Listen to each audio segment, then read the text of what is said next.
এবার ইফতারে এভাবে একবার ডিম পেঁয়াজের চপটা তৈরি করে দেখতে পারেন। ইফতার প্লেট সঙ্গে সঙ্গে ফাঁকা হয়ে যাবে। আসসালামু আলাইকুম everyone, welcome back to my channel. আজকে আমি তৈরি করব ভীষণ মজাদার একটি ডিম এবং পেঁয়াজের চপ, অথবা এটাকে ডিম পেঁয়াজের পাকোড়াও বলতে পারেন। ইফতারে তো আমরা সবসময় নতুন কিছু আইটেম তৈরি করার চেষ্টা করি। এই রেসিপিটা ইফতারে যেমন নতুনত্ব নিয়ে আসবে, সেই সঙ্গে মাত্র 10 থেকে 15 মিনিটের মধ্যে আপনারা এই নাস্তাটি তৈরি করে নিতে পারবেন।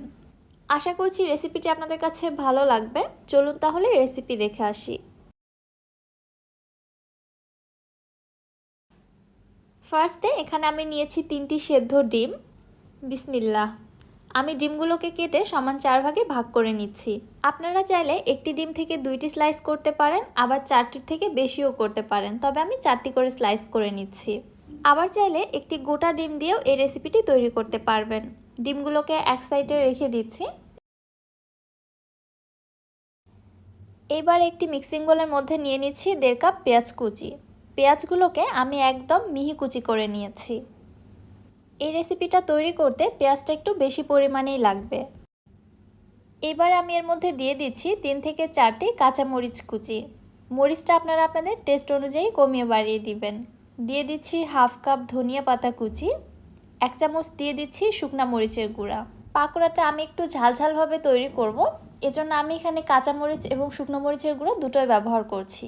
দিয়ে দিচ্ছি হাফ চামচ ভাজা জিরার গুঁড়া, হাফ চামচ দিচ্ছি চাট মশলা, হাফ চা চামচ দিচ্ছি লবণ। লবণটা এখানে টেস্ট বুঝে দিতে হবে। এবারে হাতের সাহায্যে মেখে সব কিছু খুব ভালোভাবে একটু মিশিয়ে নিচ্ছি এবং পেঁয়াজটা কিছুটা সফট হয়ে আসা পর্যন্ত মেখে নিতে হবে। আমি এখানে হলুদের গুঁড়াটা অ্যাড করতে ভুলে গিয়েছিলাম। এই পর্যায়ে এর মধ্যে দিয়ে দিচ্ছি 1/4 টিস্পুন হলুদের গুঁড়া। আবারও একটু ভালোভাবে মিশিয়ে নিচ্ছি।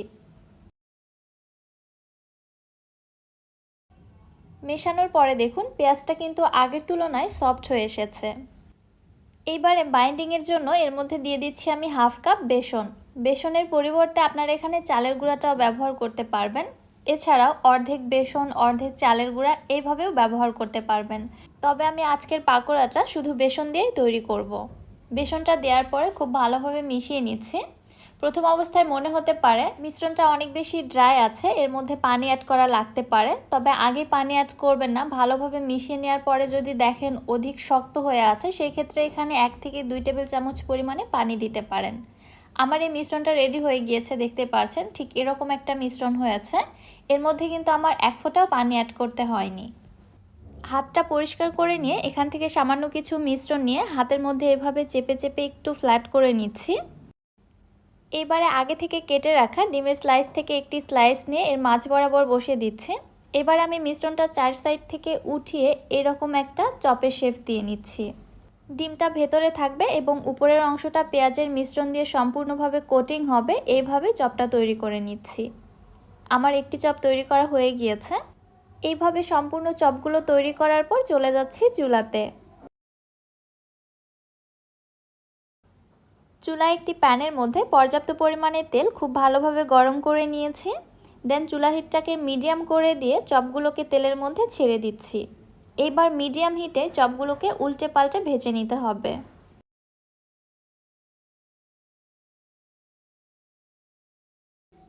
চপগুলো এক সাইড থেকে হয়ে যখন কিছুটা কালার চলে আসছে, তখন আমি চপগুলোকে উল্টে পাল্টে দিচ্ছি। এইভাবে উল্টে পাল্টে 6 থেকে 7 মিনিট সময় নিয়ে চপগুলোকে ভেজে নিতে হবে পছন্দ মতো কালার চলে আসা পর্যন্ত।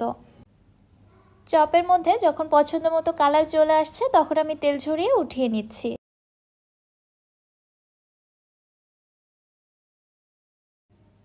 বিশ্বাস করুন, এই চপগুলো যদি আপনারা ইফতারে একবার তৈরি করেন, আপনার ইফতারের প্লেট সঙ্গে সঙ্গেই ফাঁকা হয়ে যাবে। শুধু ইফতারে না, আমি অল টাইম সন্ধ্যা অথবা বিকেলের নাস্তার জন্য এগুলো তৈরি করে থাকি। আমার প্লেট সঙ্গে সঙ্গেই ফাঁকা হয়ে যায়। ইফতারে নতুনত্ব আনতে চাইলে অথবা ঝটপট কিছু তৈরি করতে চাইলে এর থেকে বেস্ট রেসিপি আর দ্বিতীয়টি হতেই পারে না। রেসিপিটি আপনাদের কাছে কেমন লাগলো অবশ্যই আমাকে কমেন্ট করে জানাবেন। ভিডিও ভালো লাগলে যারা আমার ইউটিউব চ্যানেল থেকে ভিডিওটি দেখছেন, চ্যানেলটি সাবস্ক্রাইব করে দিবেন। আর যারা ফেসবুক পেজ থেকে দেখছেন, পেজটিতে লাইক অথবা ফলো দিয়ে দিবেন। সো আজকে আর বেশি কথা বাড়াচ্ছি না, আজকের মতো এখানেই বিদায় নিচ্ছি। আল্লাহ হাফেজ। দেখছেন চ্যানেলটি সাবস্ক্রাইব করে দিবেন, আর যারা ফেসবুক পেজ থেকে দেখছেন পেজটিতে লাইক অথবা ফলো দিয়ে দিবেন। সো আজকে আর বেশি কথা বাড়াচ্ছি না, আজকের মতো এখানেই বিদায় নিচ্ছি। আল্লাহ হাফেজ।